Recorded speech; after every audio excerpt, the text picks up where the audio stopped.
A Child's Christmas in Wales by Dylan Thomas. One Christmas was so much like the other, in those years around the Seatown corner now. Out of all sound except the distant speaking of the voices I sometimes hear, a moment before sleep, that I can never remember, whether it snowed for 6 days and 6 nights when I was 12, or whether it snowed for 12 days and 12 nights when I was 6. All the Christmases rolled down towards the two-tongued sea like a cold and headlong moon, bundling down the sky that was our street. And they stop at the rim of the ice-edged, fish-freezing waves. And I plunge my hands in the snow and bring out whatever I can find. In goes my hand into that wool-white bell-tongued ball of holidays, resting at the rim of the carol-singing sea. And out comes Mrs. Prothero and the fireman. It was on the afternoon of the day of Christmas Eve, and I was in Mrs. Prothero's garden waiting for cats with her son Jim. It was snowing. It was always snowing at Christmas. December in my memory is white as Lapland, although there were no reindeers, but there were cats. Patient, cold, and callous, our hands wrapped in socks, we waited to snowball the cats. Sleek and long as jaguars, and horrible-whiskered, spitting and snarling, they would slide and sidle over the white back garden walls, and the lynx-eyed hunters, Jim and I, fur-capped and moccasin trappers from Hudson Bay, off Mumbles Road, would hurl our deadly snowballs at the green of their eyes. The wise cats never appeared. We were so still, Eskimo-footed Arctic marksmen in the muffling silence of the eternal snows, eternal ever since Wednesday, that we never heard Mrs. Prothero's first cry from her igloo at the bottom of the garden. Or, if we heard it at all, it was to us like the far-off challenge of our enemy and prey, the neighbor's polar cat. But soon, the voice grew louder. "Fire!" cried Mrs. Prothero, and she beat the dinner gong. And we ran down the garden with the snowballs in our arms towards the house, and smoke indeed was pouring out of the dining room, and the gong was bombilating, and Mrs. Prothero was announcing ruin like a town crier in Pompeii. This was better than all the cats in Wales standing on the wall in a row. We bounded into the house, laden with snowballs, and stopped at the open door of the smoke-filled room. Something was burning all right. Perhaps it was Mr. Prothero, who always slept there after midday dinner with a newspaper over his face. But he was standing in the middle of the room saying, "A fine Christmas," and smacking at the smoke with a slipper. "Call the fire brigade!" cried Mrs. Prothero as she beat the gong. "They won't be here," said Mr. Prothero. "It's Christmas." There was no fire to be seen, only clouds of smoke, and Mr. Prothero standing in the middle of them, waving his slipper as though he were conducting. "Do something," he said, and we threw all our snowballs into the smoke.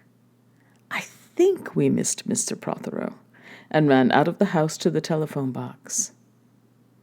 "Let's call the police as well," Jim said, "and the ambulance, and Ernie Jenkins. He likes fires." But we only called the fire brigade, and soon the fire engine came, and 3 tall men in helmets brought a hose into the house, and Mr. Prothero got out just in time before they turned it on. Nobody could have had a noisier Christmas Eve. And when the firemen turned off the hose and were standing in the wet, smoky room, Jim's aunt, Miss Prothero, came downstairs and peered in at them. Jim and I waited very quietly to hear what she would say to them. She said the right thing, always. She looked at the 3 tall firemen in their shining helmets, standing among the smoke and cinders and dissolving snowballs, and she said, "Would you like anything to read?" Years and years ago, when I was a boy, when there were wolves in Wales, and birds the colour of red flannel petticoats whisked past the harp-shaped hills, when we sang and wallowed all night and day in caves that smelt like Sunday afternoons in damp front farmhouse parlours, and when we chased with the jawbones of deacons the English and the bears before the motor car, before the wheel, before the Duchess face horse, when we rode the daft and happy hills bareback, it snowed and it snowed. But here a small boy says, "It snowed last year, too. I made a snowman, and my brother knocked it down, and I knocked my brother down, and then we had tea." But that was not the same snow, I say. Our snow was not only shaken from whitewash buckets down the sky, it came shawling out of the ground and swam and drifted out of the arms and hands and bodies of the trees. Snow grew overnight on the roofs of the houses like a pure and grandfather moss, minutely ivied the walls, and settled on the postman, opening the gate like a dumb, numb thunderstorm of white torn Christmas cards. Were there postmen then, too? With sprinkling eyes and wind-cherried noses on spread frozen feet, they crunched up to the doors and mittened on them manfully. But all that the children could hear was a ringing of bells. "You mean that the postman went rat-a-tat-tat and the doors rang?" "I mean that the bells that the children could hear were inside them." "I only hear thunder sometimes, never bells." "There were church bells, too." "Inside them?" "Oh, no, no, in the black snow-white belfries, tugged by bishops and storks, and they rang their tidings over the bandaged town, over the frozen foam of the powder and ice cream hills, over the crackling sea. It seemed that all the churches boomed for joy under my window, and the weathercocks crew for Christmas on our fence."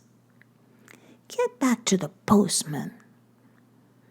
"They were just ordinary postmen, fond of walking and dogs and Christmas and the snow. They knocked on the doors with blue knuckles." "Ours has a black knocker." And then they stood on the white welcome mat in the little drifted porches and huffed and puffed, making ghosts with their breath, and jogged from foot to foot like small boys wanting to go out. "And then the presents?" "And then the presents, after the Christmas box, and the cold postman with a rose on his button nose tingled down the tea tray slithered run of the chilly glinting hill. He went in his ice-bound boots like a man on fishmonger's slabs. He wagged his bag like a frozen camel's hump, dizzily turned the corner on one foot, and by God, he was gone." "Get back to the presents." There were the useful presents, engulfing mufflers of the old coach days, and mittens made for giant sloths, zebra scarfs of a substance like silky gum that could be tug-o'-war down to the galoshes, blind tam-o'-shanters like patchwork tea cozies and bunny-suited busbies and balaclavas for victims of head-shrinking tribes. From aunts, who always wore wool next to the skin, there were mustached and rasping vests that made you wonder why the aunts had any skin left at all. And once I had a little crocheted nose bag from an aunt, now, alas, no longer whinnying with us. and pictureless books in which small boys, though warned with quotations not to, would skate on Farmer Giles's pond, and did, and drowned, and books that told me everything about the wasp, except why. Go on to the useless presents.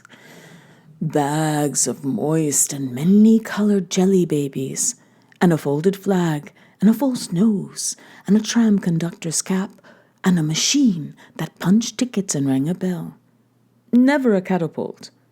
Once, by a mistake that no one could explain, a little hatchet, and a celluloid duck that made, when you pressed it, a most unduck-like sound, a mewing moo that an ambitious cat might make who wished to be a cow, and a painting book in which I could make the grass, the trees, the sea, and the animals any color I please. And still the dazzling sky-blue sheep are grazing in the red field under the rainbow-billed and pea-green birds. Hard-boileds, toffee, fudge, and all sorts, crunches, cracknel, humbugs, glaciers, marzipan, and butterwelsh for the Welsh, and troops of bright tin soldiers who, if they could not fight, could always run, and snakes and families and happy ladders and easy hobby games for little engineers, complete with instructions. Oh, easy for Leonardo. And a whistle to make the dogs bark, to wake up the old man next door, to make him beat on the wall with his stick to shake our picture off the wall. And a pack of cigarettes. You put one in your mouth, and you stood at the corner of the street, and you waited for hours in vain for an old lady to scold you for smoking a cigarette. And then, with a smirk, you ate it. And then it was breakfast under the balloons. Were there uncles like in our house?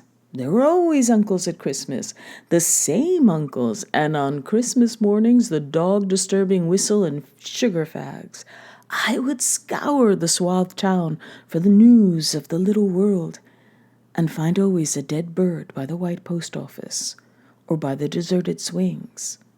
Perhaps Robin, all but one of his fires out. Men and women waiting, scooping back from chapel with taproom noses and wind-bust cheeks, all albinos, huddled, their stiff black jarring feathers against the irreligious snow. Mistletoe hung from the gas brackets in all the front parlors. There was sherry and walnuts and bottled beer and crackers by the dessert spoons, and cats and their furabouts watched the fires, and the high-heaped fire spat, all ready for the chestnuts and the mulling pokers. Some few large men sat in the front parlors without their collars. Uncles almost certainly, trying their new cigars, holding them out judiciously at arm's length, returning them to their mouths, coughing, then holding them out again as though waiting for the explosion. And some few small aunts, not wanted in the kitchen nor anywhere else for that matter, sat at the very edges of their chairs, poised and brittle, afraid to break, like faded cups and saucers. Not many those mornings trod the piling streets. An old man always, fawn-bowlered, yellow-gloved, and, at this time of the year, with spats of snow, would take his constitutional to the white bowling green and back, as he would take it wet or fine on Christmas Day or Doomsday. Sometimes two hale young men with big pipes blazing, no overcoats, and wind-blown scarves would trudge, unspeaking, down to the forlorn sea, to work up an appetite, to blow away the fumes, who knows, to walk into the waves until nothing of them was left but the two curling smoke clouds of their inextinguishable briars. Then I would be slap-dashing home. The gravy smell of the dinner of others, the bird smell, the brandy, the pudding and mince, coiling up to my nostrils, when out of a snow-clogged side lane would come a boy the spit of myself, with a pink-tipped cigarette and the violet past of a black eye, cocky as a bullfinch, leering all to himself. I hated him on sight and sound, and would be about to put my dog whistle to my lips and blow him off the face of Christmas when suddenly he, with a violet wink, put his whistle to his lips and blew so stridently, so high, so exquisitely loud, that gobbling faces, their cheek bulged with goose, would press against their tinselled windows, the whole length of the white echoing street. For dinner, we had turkey and blazing pudding, and after dinner the uncles sat in front of the fire, loosened all buttons, put their large moist hands over their watch chains, groaned a little, and slept. Mothers, aunts, and sisters scuttled to and fro, bearing tureens. Aunt Bessie, who had already been frightened twice by a clockwork mouse, whimpered at the sideboard and had some elderberry wine. The dog was sick.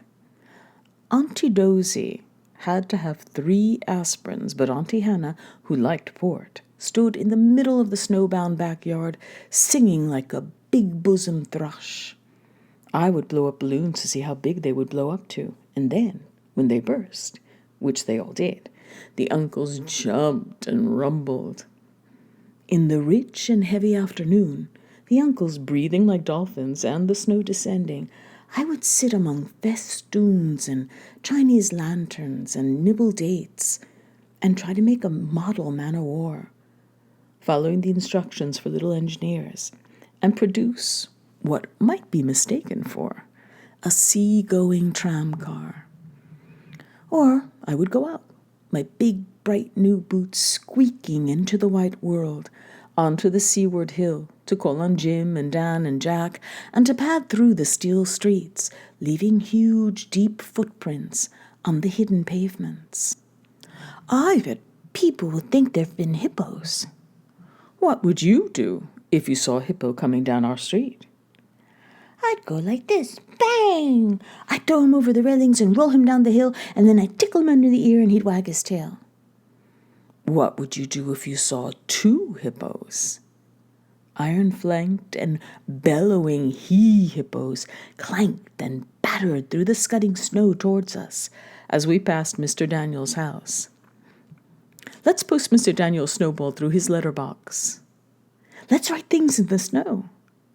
Let's write, Mr. Daniel looks like a spaniel all over his yard. Or we walked on the white shore. Can the fishes see it snowing? The silent one-clouded heavens drifted on to the sea. Now we were snowblind travelers lost on the North Hills. And vast dewlap dogs with flasks around their necks ambled and shambled up to us, baying Excelsior. We returned home through the poor streets, where only a few children fumbled with bare red fingers in the wheel-rutted snow, and catcalled after us, their voices fading away as we trudged uphill into the cries of the dock birds and the hooting of ships out in the whirling bay. And then, at tea, the recovered uncles would be jolly, and the ice cake loomed in the center of the table like a marble grave. Auntie Hannah laced her tea with rum because it was only once a year. Bring out the tall tales now that we told by the fire as the gaslight bubbled like a diver. Ghosts wooed like owls in the long nights when I dared not look over my shoulder. Animals lurked in the cubbyhole under the stairs where the gas meter ticked. And I remember that we went singing carols once, when there wasn't the shaving of a moon to light the flying streets.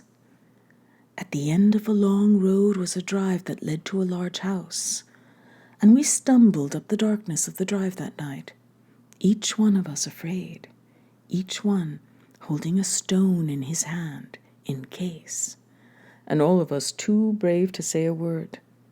The wind through the trees made noises as of old and unpleasant and maybe web-footed men wheezing in caves. we reached the black bulk of the house. "What shall we give them?" harked the herald. "No," Jack said. "Good King Wenceslas, I'll count 3. 1, 2, 3. And we began to sing, our voices high and seemingly distant in the snow-felted darkness round the house that was occupied by nobody we knew. We stood close together, near the dark door. Good King Wenceslas looked out on the feast of Stephen, and then a small dry voice, like the voice of someone who has not spoken for a long time, joined our singing, a small, dry, eggshell voice from the other side of the door. A small, dry voice through the keyhole. And when we stopped running, we were outside our house. The front room was lovely. Balloons floated under the hot water bottle gulping gas. Everything was good again and shone over the town. "Perhaps it was a ghost," Jim said. "Perhaps it was trolls," Dan said, who was always reading. "Let's go in and see if there's any jelly left," Jack said. And we did that. Always on Christmas night, there was music. An uncle played the fiddle, a cousin sang Cherry Ripe, and another uncle sang Drake's Drum. It was very warm in our little house. Aunt Hannah, who had got on to the parsnip wine, sang a song about bleeding hearts and death, and then another in which she said her heart was like a bird's nest, and then everybody laughed again, and then I went to bed, looking through my bedroom window, out into the moonlight, and the unending smoke-colored snow. I could see the lights in the windows of all the other houses on our hill, and hear the music rising from them up the long, steadily falling night. I turned the gas down. I got into bed. I said some words to the close and holy darkness, and then I slept.